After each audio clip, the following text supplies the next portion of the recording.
it's not that often, I teach a lot, but it's not that often that I can actually talk to everybody about my journey.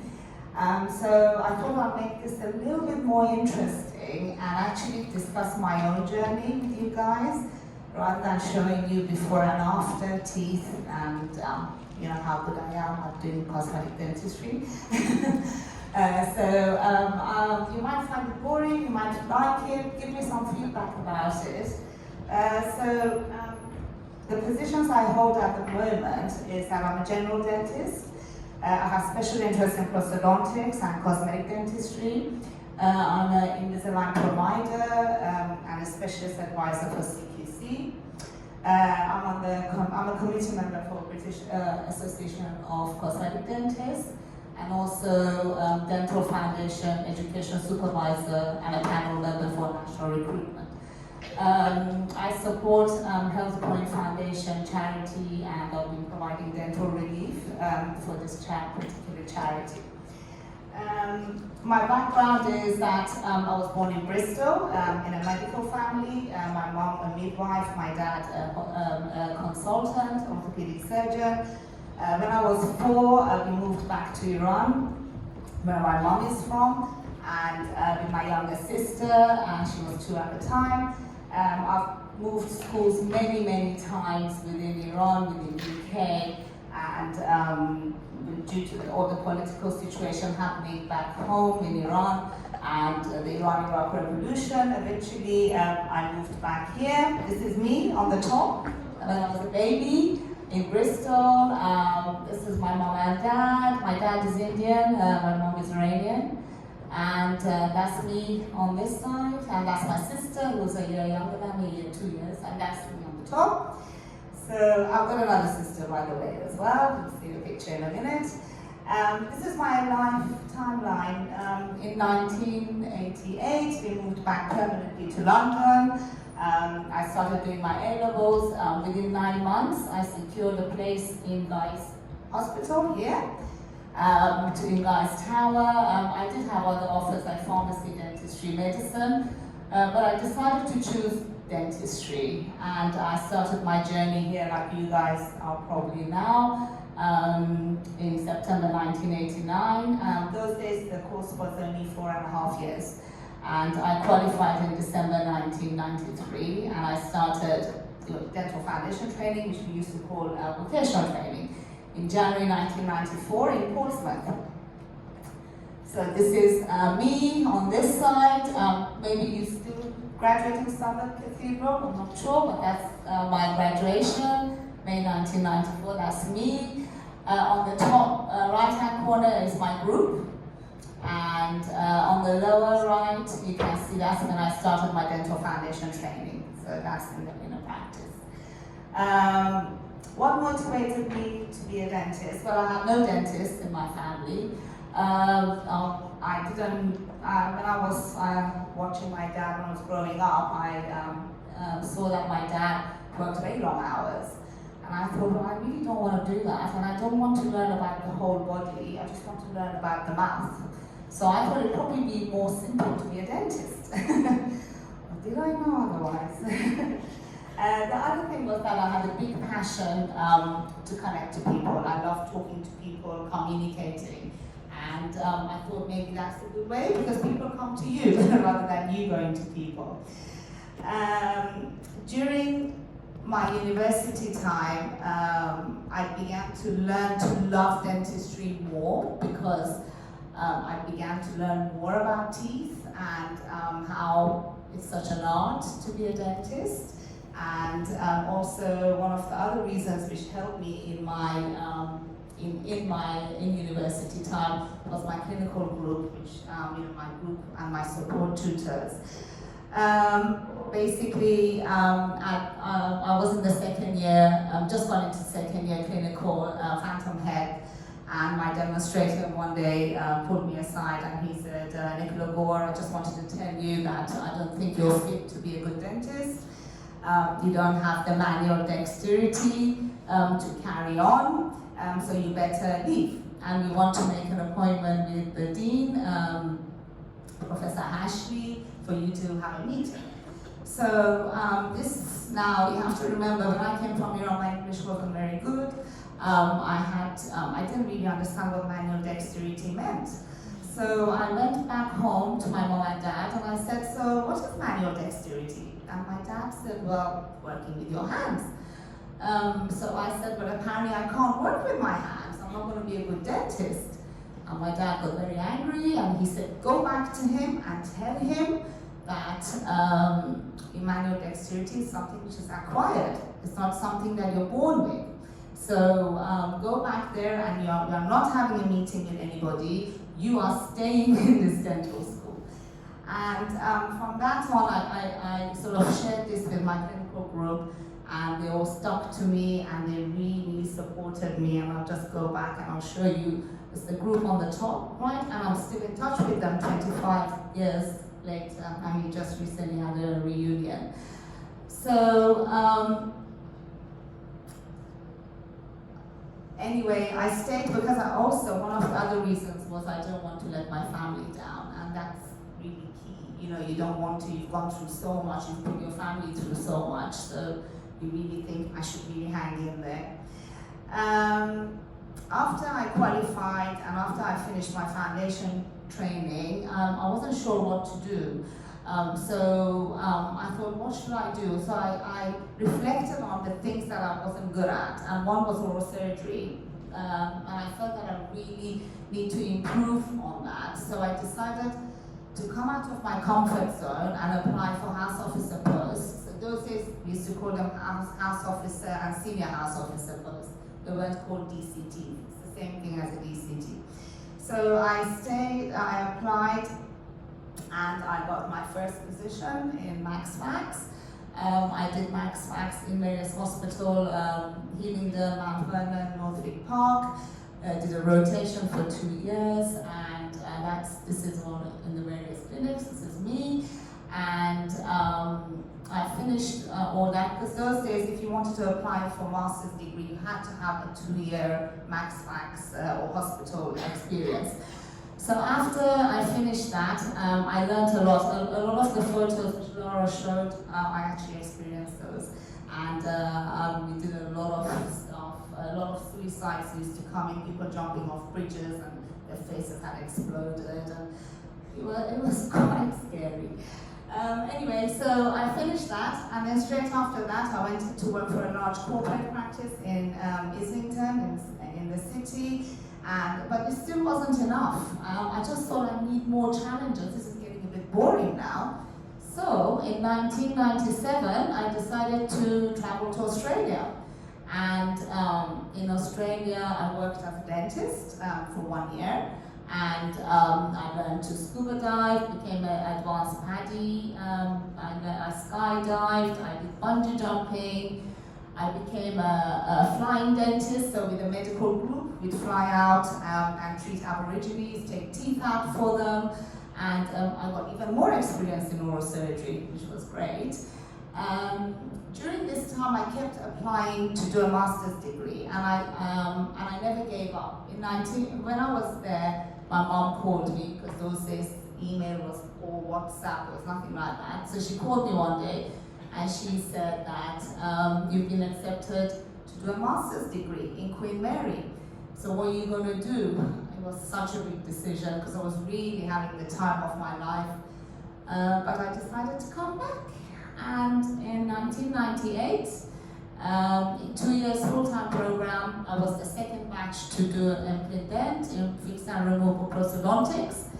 And I qualified implant dent in 2000. Now, the funny thing is, the same demonstrator who told me that I wasn't good enough was my examiner for my thesis. So I didn't know that. So as soon as I walked in and he was sitting there, both of us just had a major shock. And the exam was in Eastman's. And I remember afterwards we went to the pub, and his name, I'm going to tell you what his name is, Mr. Croysdale. And he apologized to me. And he said, you know what, you could have left and you would have lost a good dentist. So, see, things happen for a reason. After that, life just got better and better. So I had my oral surgery skill, I had my implant dent in my my pocket.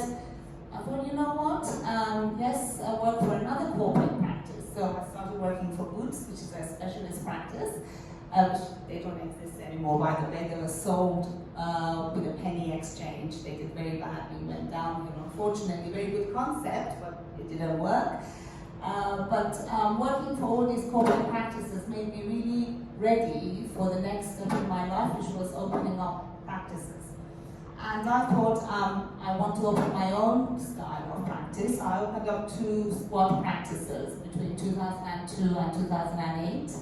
At the same time, I had 2 babies. One is on the top, one is in the cot. She was 1 day old. And also, my husband started doing a degree in dental therapy. So he was in computer science. But when we bought the practice, I said that, come on, Matt, you need to know something about teeth. So please go and train. So at the same time, he started his training in Queen Mary, a 3-year program, and dental therapy had just started. So hygiene had become therapy, a 3-year program. And this is us 2 now.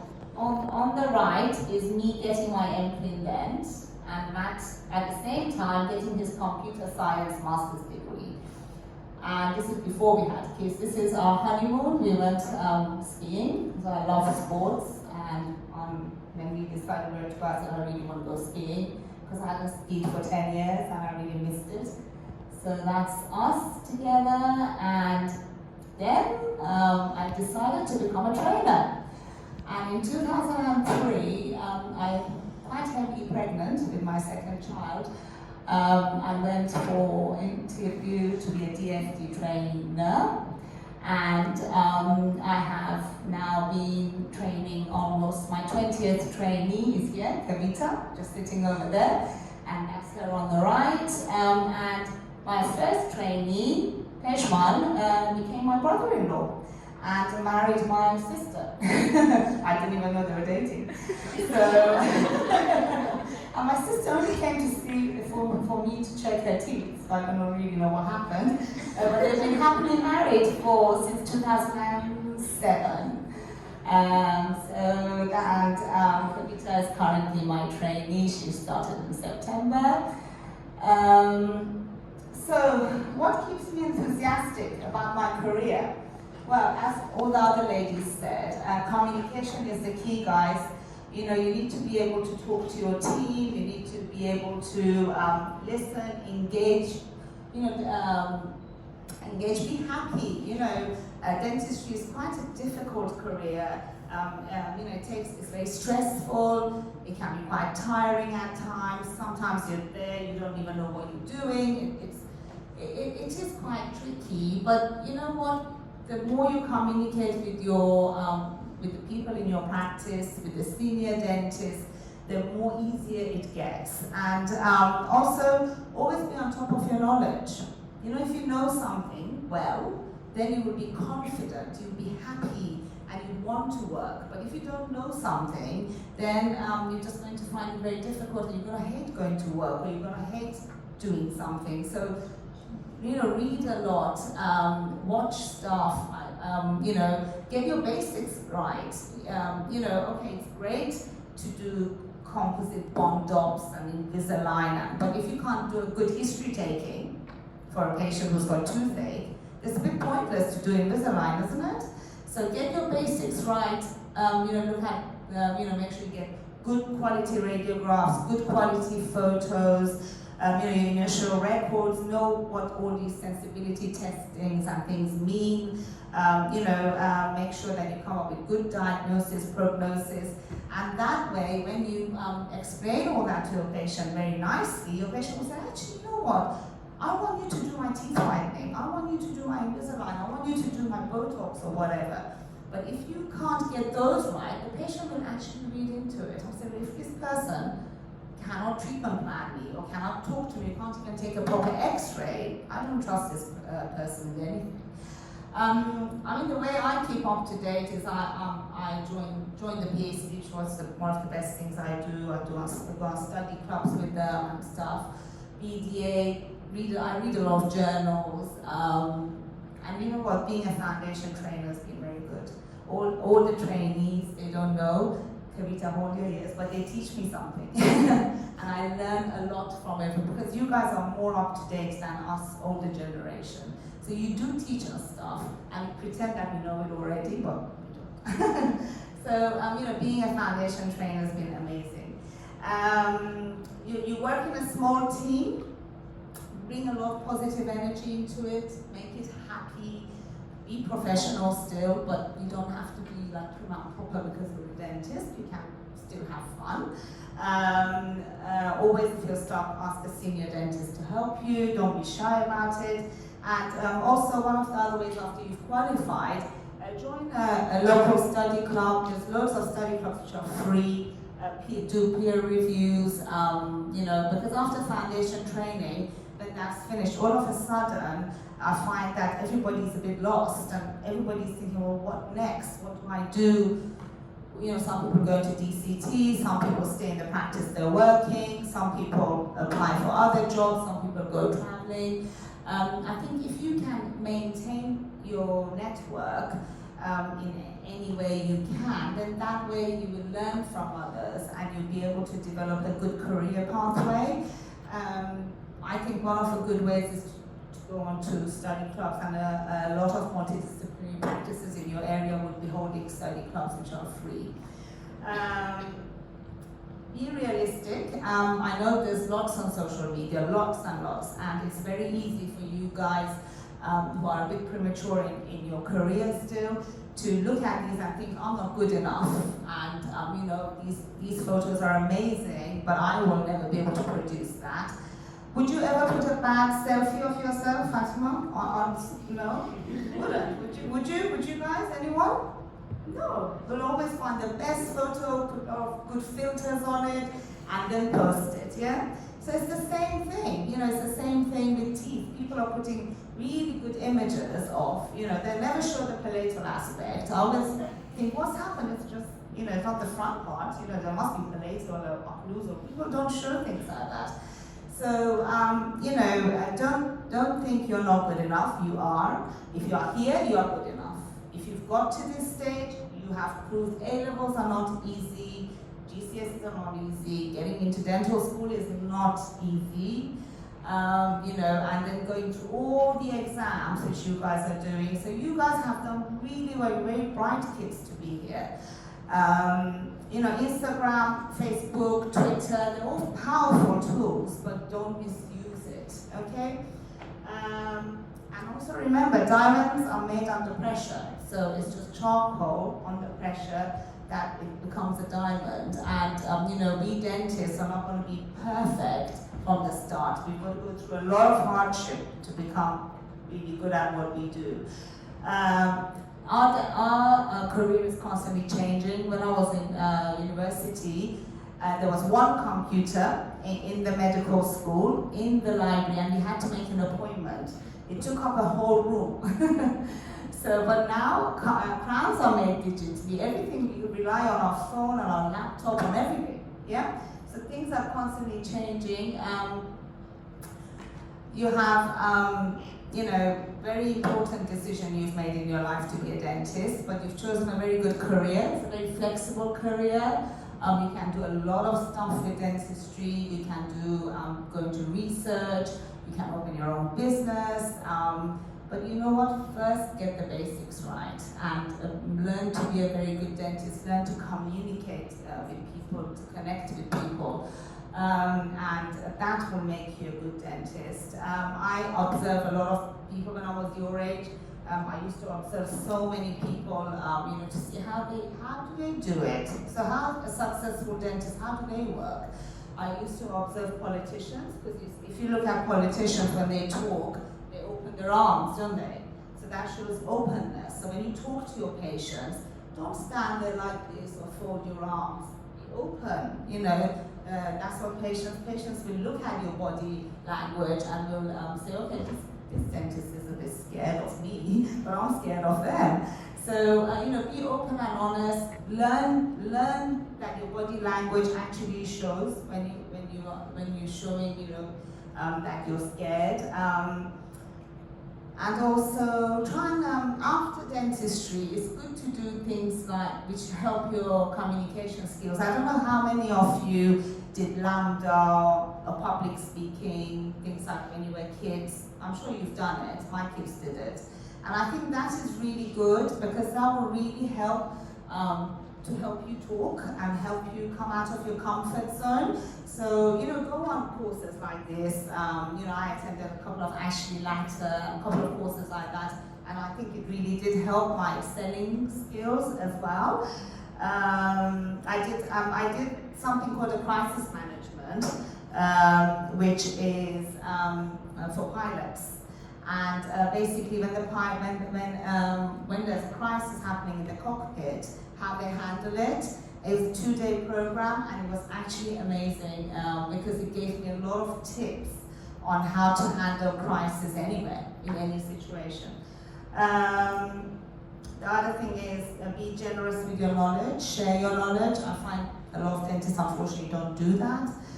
But if you know something and you want your friend to know it, tell them. It's not a big deal. We're not going to take it to our grave on knowledge. Always have a healthy diet, sleep enough, exercise, read, travel, do charity, spend time with family. This is all important as well. It's not just about being a dentist. So this is me and my dog Richie, and this is outside my practice in Totteridge. That is Healthcare Foundation when we went last year to do some dental relief with the team there. This is me, my wedding day. In the middle of my 2 daughters, Jasmine and Lily. Jasmine studying to be a pharmacist in Brighton, and Lily is in year 11, and that's us with the Hawaii party. These are all my details. If anybody wants to get in touch with me, text me, email me, whatever, Instagram me, whatever you want to do. I have YouTube. If you want to watch some of our tutorials on YouTube, you can go ahead and watch it. I try and upload as frequently as I can. It's just not enough time in the day. And you have to have fun at work. And one of our nurses, Kavita, she's very good with TikTok. Has anyone heard of TikTok? Okay, so let me see if did you say I can play this? Let's see if we can play this. It's a little short TikTok, which at 11 p.m. when I finished work, my nurse said we have to do a TikTok together one day. So let's see if Fatima can run it. If not, then I'll post it on Instagram. You can see it later. I should double click. So while Fatima's doing that, does anybody want to ask me anything about anything? Yes, Mike? So you did your master's in dexterity. So basically that's what I'm struggling with the most, and like manual dexterity, that kind of concepts are really awesome. So how did you improve your manual dexterity? It's a really good question. Basically, I practice a lot on extracted teeth. So what I did was I was mounting a lot of teeth in plaster or silicone, and then prepping them, and then showing them to my demonstrator. And now I get my foundation trainees when they don't have patience to do that. Isn't it, Kavita? But they don't do it. But that's the best way, to practice on extracted teeth. Even though they're not in a phantom head, it doesn't matter, but all you want to know that you've got your good marginal finish, you've got your dimension correct, 1.8 millimeter or the occlusal reduction, your taper is correct. So you need to practice all that outside the mouth before you get it. And your manual dexterity will improve with time, so don't worry about it. I will assure you that it will improve. Okay. Anyone else? Yes, hi. Do you feel that you needed to gain more skills in terms of management when you opened your 2 practices, and how did you gain them?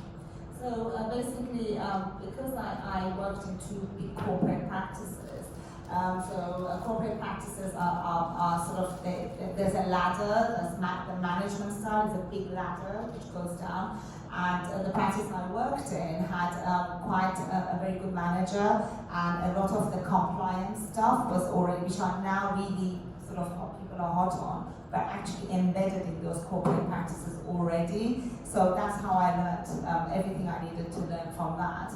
But these days, obviously, those days there wasn't CQC, now there's CQC and there's a lot of guidelines. So opening up squad practices are not that difficult these days because there's a lot of guidelines from BDA, CQC, HTML 105. There's lots of guidelines that you guys can follow to open up a practice.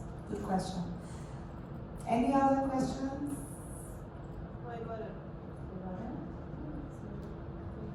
Are you guys enjoying your dentistry?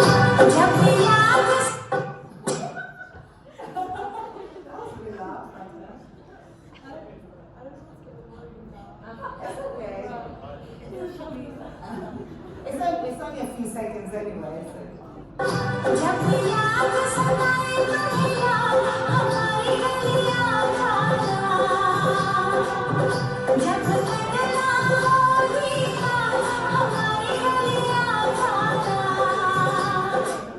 This is one of the many TikToks. We've got loads of TikToks. This is one of them. Do you do TikToks? Really cool? Maybe we should do a TikTok together one. So yeah, have fun, enjoy your career. It's a lovely career, but also if you have any questions or you get to a dead end or you're not sure what you're doing, please contact me. There's always people, me or other people who would be very willing to help you. Any other questions? No? Well, thank you for listening, guys. Thank you.